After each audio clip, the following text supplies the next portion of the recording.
Buondì a tutti. Ad entilar cesta tanti amis, a continuo le letture ad mie poesie in lingua piemontese. Questo è l'appuntamento che fa ses.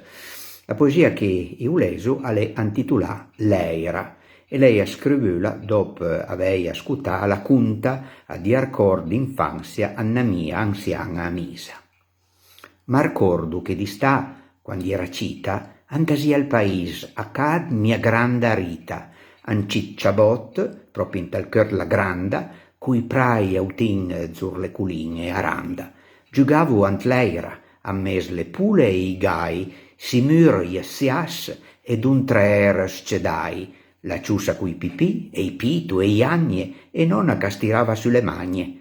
Me la ricordo bin, fissa in memoria, fausetta in man, dall'altra la sicoria, per gli occhi bianche, che arrivavo a corsa, per fumat pan, le miche nue ant la borsa, io ant al giuc, e il bosco sotto la toppia, e una cadrega, spost la nen, che soppia.